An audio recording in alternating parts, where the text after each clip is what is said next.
जय हिंद प्यारे साथियों, स्वागत है आप सभी का एक बार फिर से खोटा किंग ऑफिशियल पे। हम बात करेंगे आज जेएसएससी के एक न्यू वैकेंसी को लेकर के। झारखंड कर्मचारी चयन आयोग का ये ऑफिशियल वेबसाइट पे आप देख सकते हैं।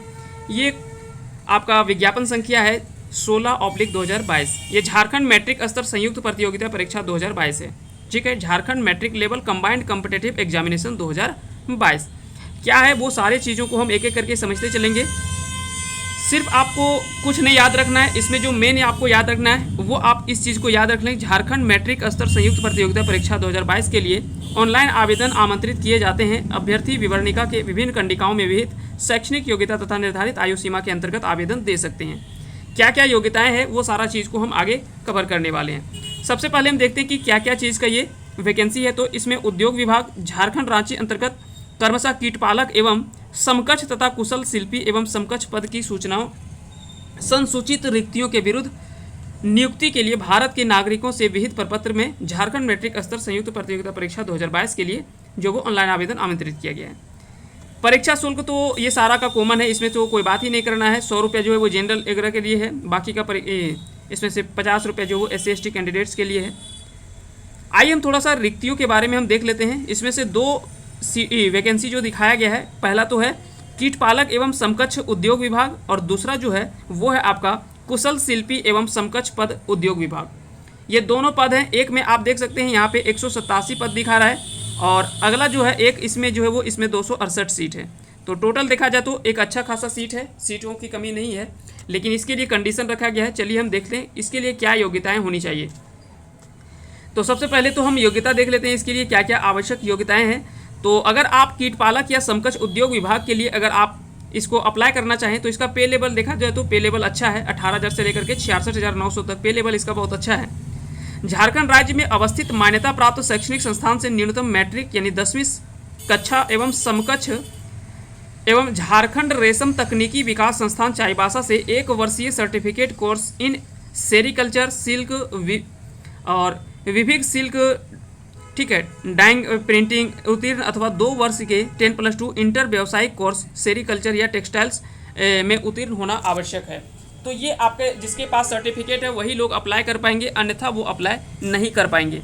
और दूसरा जो इसमें सीट बताया गया है वो उसका जो योग्यता मांगा गया कुशल शिल्पी एवं समकक्ष विभाग के लिए, इसमें मांगा गया कि झारखंड राज्य से अवस्थित मान्यता प्राप्त शैक्षणिक संस्थान से 10वीं कक्षा पास होना चाहिए और साथ ही साथ हस्तशिल्प में 1 वर्ष के सर्टिफिकेट कोर्स एवं हस्तशिल्प क्षेत्र में ख्याति प्राप्त संस्थान से 2 वर्ष का कार्य अनुभव होना चाहिए। ये सारा चीज़ इसमें दिया हुआ है।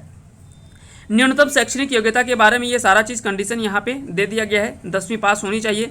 बाकी के कुछ लोगों को यहाँ पे छूट देने का बात किया गया है, तो वो सारा चीज़ आप तो समझ ही गए होंगे।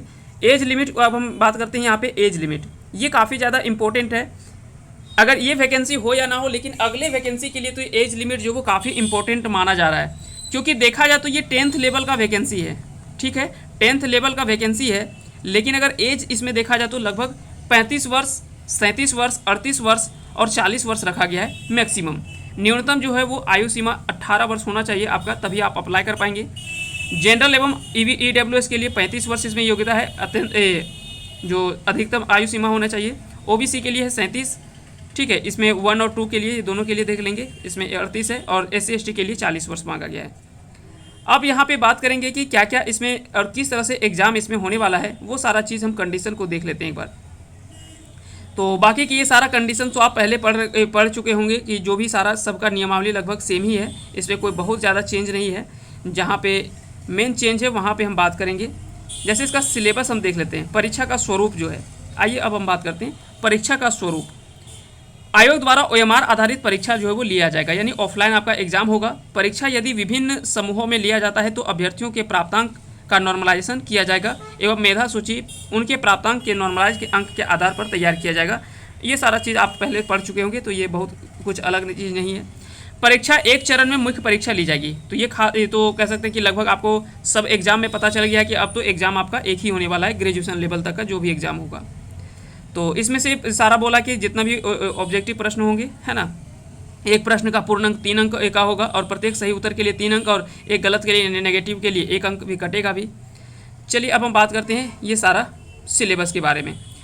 तो मुख्य परीक्षा इसमें जो होगा, परीक्षा में 3 पत्र होंगे। यह परीक्षा 3 पालियों में ली जाएगी। प्रत्येक पत्र के परीक्षा की अवधि 2 घंटे की होगी। जैसे पहला पेपर जो होगा वो भाषा ज्ञान का होगा, जिसमें 120 प्रश्न होंगे, परीक्षा की अवधि 2 घंटे का होगा। ठीक है, तो याद रखेंगे हिंदी से यहाँ पे 80 प्रश्न है और 40 प्रश्न जो वो अंग्रेजी भाषा ज्ञान से है। लेकिन ये ओनली क्वालिफाइंग है, ये सिर्फ आपको क्वालिफाई करना है, 30% ला करके आप पास कर जाएंगे। यानी 36 प्रश्न अगर आप यहाँ से सही कर लेते हैं तो आप यहाँ पे क्वालिफाई कर जाएंगे। उसके बाद अगला पेपर आपका जो है पेपर 2, ये लैंग्वेज पेपर है और कह सकते हैं कि इसमें से जो भी आपका टोटल लैंग्वेज दे रखा है, उर्दू, संथाली, बंगला, मुंडारी, खड़िया, कुड़ूख, कुरमाली, खोटा, नागपुरी, पंचपरगनिया और उड़िया, इनमें से किसी एक भाषा की परीक्षा विकल्प के आधार पर परीक्षा दे सकेंगे। इस परीक्षा में संबंधित 100 बहुवैकल्पिक प्रश्न पूछे जाएंगे। 100 प्रश्न यहाँ से जो वो लैंग्वेज से आपका होगा। चिन्हित क्षेत्रीय जनजातीय भाषा में 30% अंक प्राप्त करना अनिवार्य होगा। अब यहाँ पे देखिए, एक थोड़ा सा यहाँ पे एक चीज़ याद रखें। इससे पहले जो था वो इस तरह से कहीं पे हालांकि नहीं था, लेकिन अब जो है वो कहीं ना कहीं ये कर दिया कि जो भी रीजनल लैंग्वेज है उसमें आपको 30% लाना ही पड़ेगा। ऐसा नहीं कि पेपर 3 से ही आप क्वालिफाई कर गए तो क्वालिफाई कर जाएंगे और इसमें 30% से कम है, लेकिन इसमें भी 30% आपके होने चाहिए। अब बात करते हैं पेपर 3 की। तो पेपर 3 में अगर हम देखें तो इसमें से सामान्य ज्ञान के कुल 120 प्रश्न होंगे, ठीक है, जिसमें से परीक्षा अवधि 2 घंटे का ये भी होगा। अब इसमें से क्या क्या प्रश्न होंगे, तो सामान्य अध्ययन के 40 प्रश्न होंगे, झारखंड के 50 प्रश्न होंगे, 10 प्रश्न जो वो मैथ का होगा और 20 प्रश्न जो वो आपके साइंस के होंगे। सामान्य परीक्षा 30% अंक प्राप्त करना, यानी ये एक कह सकते हैं कि ऐसे रखा हुआ है, इसका कोई मतलब नहीं बनता है। 30% तो नहीं लाएगा तो वो ऐसे भी हट साइड हो जाएगा। तो ये सारा चीज़ आपका सिलेबस दे रखा है। अगर आप देखें उत्पाद सिपाही का सिलेबस, अगर आप उत्पाद सिपाही का सिलेबस आप देखते हैं तो लगभग जो वो उत्पाद सिपाही के लगभग ही वही टाइप से जो वो सारा सिलेबस यहाँ पे दिया गया है। हम आगे सिलेबस डिस्कस करेंगे और पेपर 2 में हम खोटा सिलेबस के बारे में हम आज डिस्कस करेंगे स्पेशली। उसके अलावा अगर आप कमेंट करके हमें बताएंगे तो और भी रीजनल लैंग्वेज का हम जो सिलेबस है वो डिस्कस कर देंगे, लेकिन स्पेशली हम खोटा के बारे में थोड़ा सा हम देख लेंगे क्या खोटा में पूछा जा सकता है। और आपका जो फाइनल मेरिट यहाँ पे तैयार किया जाएगा वो पेपर 2 और पेपर 3 का मूल्यांकन जो वो उसी को जोड़ करके जो यहाँ पे तैयार किया जाएगा। इसमें से बोला गया कि किसी अगर पेपर 1 में आप 30% नहीं लाते हैं तो पेपर 2 और पेपर 3 जांच नहीं होगा। अगर आप पेपर 2 में 30% नहीं लाते हैं तो पेपर 3 भी चेक नहीं होगा। तो यानी तीनों में कम से कम आपको 30% अंक लाना तो अनिवार्य है ही। अब हम आइए आगे बढ़ते हैं। तो सिलेबस जो है वो आप ये देख सकते हैं, ये सारा सिलेबस दे रखा है जो आपका प्रीवियस सिलेबस है। अब हम बात करते हैं क्षेत्रीय भाषा में खोटा सिलेबस की। खोटा सिलेबस इसमें जो दे रखा है वो सिलेबस के बारे में थोड़ा सा डिस्कस कर देते हैं। यहाँ पे देखिए कि यहाँ पे दे रखा है कि गद्य भाग, यहाँ पे आपको पढ़ना है गद्य भाग में क्या, कहानी, एकांकी, नाटक, लघु उपन्यास, ठीक है। इतना चीज़ आपको जो है यहाँ पे पढ़ना है। उसके लिए 2 पुस्तक दे रखा है, एक तो खोटा गद्य पद्य संग्रह जिसके प्रकाशक है खोटा साहित्य संस्कृति परिषद बोकारो, और एक और बुक दे रखा है दो डायर जिरुल फूल। तो ये लगभग उत्पाद सिपाही का ही सिलेबस है, उसमें भी सेम सिलेबस यही दे रखा है। फिर व्याकरण में संज्ञा, सर्वनाम, कारक, लिंग, निर्णय, मुहावरा और कहावत, ये आपको व्याकरण में पढ़ने हैं। सहायक पुस्तक यहाँ पे दे रखा है खोटा सहित सदानिक व्याकरण ए.के. झा का और खोटा व्याकरण लेखक वासुदेव महतो। हालांकि इसमें आप नहीं भी करेंगे तो कोई दिक्कत नहीं है, सिर्फ आप खोटा का नॉर्मल व्याकरण यानी ग्रामर लेवल अब आप कंप्लीट कर लेते हो तो यहाँ से काफ़ी होगा।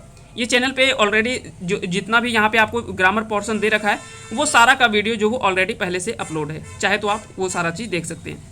उसके बाद यहाँ पे तीसरा जो खंड दे रखा है वो है निबंध का, समसामयिक विषय पर। सहायक ग्रंथ दिया खोटा निबंध संग्रह और संपादक मंडल है कुमारी शशि, डॉक्टर विनोद कुमार और बी.एन. ओहदार, ठीक है। खोटा निबंध लेखक बी.एन. ओहदार। तो यहाँ पे निबंध से भी जो है वो कुछ प्रश्न पूछे जाएंगे, कुछ प्रश्न जो आपके ग्रामर से पूछे जाएंगे, और एक है जो गद्य भाग। गद्य भाग यहाँ पे पद्य भाग आपको नहीं पढ़ना है, तो आप ध्यान से सुन लें कि पद्य भाग आपको कविता यहाँ पे नहीं पढ़ना है, यहाँ पे आपको सिर्फ गद्य भाग दे रखा है, जिसमें से कहानी पढ़ना है, एकांकी नाटक पढ़ना है, नाटक पढ़ना है और लघु उपन्यास पढ़ने हैं, ठीक ना। तो ये दोनों बुक में जो भी आपका कहानी दे रखा होगा, एकांकी दे रखा होगा, नाटक दे रखा होगा और लघु उपन्यास, वो सारा चीज़ इसमें से दोनों का पढ़ना है, इसके अलावा कुछ नहीं पढ़ना है, ठीक है। तो यही सिलेबस जो वो दिया हुआ है, जो लगभग आपके सिलेबस अगर देखा जाए तो उत्पाद सिपाही के लगभग ही सिलेबस है। हालांकि उसमें कुछ चीज़ें जो वो एक्स्ट्रा दिया गया है, लेकिन इसमें लगभग जो वो इतना ही सिलेबस आपको कवर करने हैं। अगर आप इतना सिलेबस कवर कर लेते हैं और पेपर 2 में आप अगर अच्छा मार्किंग कर पाते हैं तो पेपर 3 में भी आपका जो वो काफ़ी ज़्यादा आसान होगा अपना मेरिट लिस्ट बनाने में। बाकी सामान्य अध्ययन ये सारा चीज़ दे रखा है, यहाँ पे आप सारा सिलेबस इसका PDF जो वो हम टेलीग्राम में डाल देंगे, वहाँ से आप पूरा डिटेल से इस वीडियो को देख लेंगे और साथ ही साथ इस PDF को आप आसानी से अच्छा से देख लेंगे, वहाँ से सारा जो आपका क्लियर हो जाएगा। तो फिलहाल के लिए इतना ही।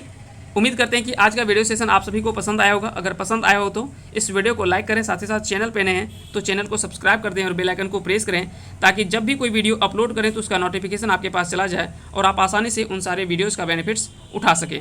तो फिलहाल के लिए इतना ही। मिलते हैं हम एक नए वीडियो के साथ। तब तक के लिए आप सभी को ढेर सारी शुभकामनाएँ और अंत तक बने रहने के लिए बहुत बहुत धन्यवाद। जय हिंद, जय भारत।